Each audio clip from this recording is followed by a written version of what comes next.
Captain news நேயர்களுக்கு வணக்கம். நான் பார்த்தசாரதி மத்திய சென்னை நாடாளுமன்ற வேட்பாளராக போட்டியிடுகின்றேன். மத்திய சென்னை வேட்பாளராக நான் களத்தில் காணுகின்ற போது அனைத்து தரப்பு மக்களும் கோரிக்கை வைத்திருக்கிறாங்க.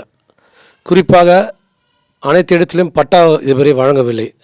ஏனென்று சொன்னால் அவர்கள் சொத்து வரி கட்டுகிறார்கள், குடிநீர் வரியை கட்டுகிறார்கள், மின்சார கட்டணத்தை கட்டுகிறார்கள், அனைத்து செலுத்துகிறார்கள். ஆனால் பட்டா மட்டும் இன்னும் வழங்கவில்லை என்று ஒரு அதிகப்படியான மக்களிடத்தில் குமுறல் இருக்கின்றது. அதே போல் சுகாதார வசதி பெரும் பாதிப்பு ஏற்பட்டிருக்கிறது. அந்த பாதிப்பெல்லாம் நான் வெற்றி பெற்றால் கண்டிப்பாக செய்து தருகிறேன் என்று நான் வாக்குறுதியை கொடுத்திருக்கின்றேன். திரளாக மக்கள் நல்ல வரவேற்பு கொடுத்தார்கள்.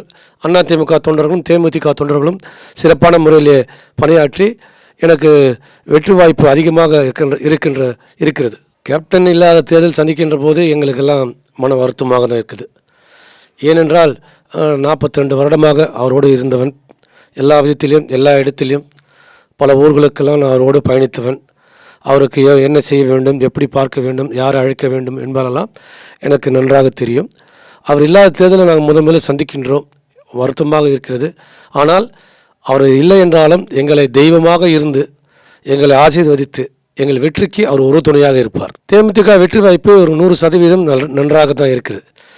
ஏனென்றால் என்னை எதிர்த்து போட்டியிட்ட தயாநிதி மாறன் 3 முறை அவர் பாராளுமன்ற உறுப்பினராக இருந்திருக்கின்றார்.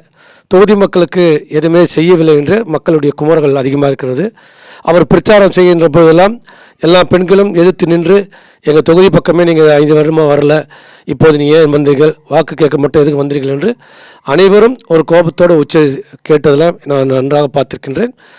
இருந்தாலும் என்னை இப்போ ஒரு புது வேட்பாளர், ஒரு ஏழ்மையான வேட்பாளர், கேப்டன் கட்சியுடைய வேட்பாளர் என்ற அன்போடு அனுசரித்து பொதுமக்கள் சிறப்பான முறையில் வரவேற்பு கொடுக்கிறார்கள். கண்டிப்பாக 2 லட்சம் வாக்கு வித்தியாசத்தில் வெற்றி பெறுவதற்கு உறுதியாக இருக்குது. கேப்டன் இருக்கின்ற போதே அந்நியார் அவர்கள் தொடர்ந்து தமிழ்நாடு முழுவதும் பிரச்சாரம் செய்திருக்காங்க. எல்லா வேட்பாளர்களுக்கும் கேப்டனுக்கு தனியாக நின்று அவர் தான் பிரச்சாரம் செய்து வெற்றி பெற செய்து.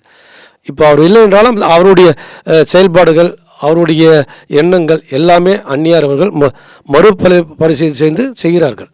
அந்த எந்த விதத்திலும் ஒரு குறைபாடு என்றெல்லாம் இல்லை. நாங்கள் எப்போதும் கேப்டனையும் அண்ணியும் நாங்கள் பிரித்து பார்ப்பதில்லை, 2 பேரும் ஒன்றாக தான் பார்த்துருக்கிறோம்.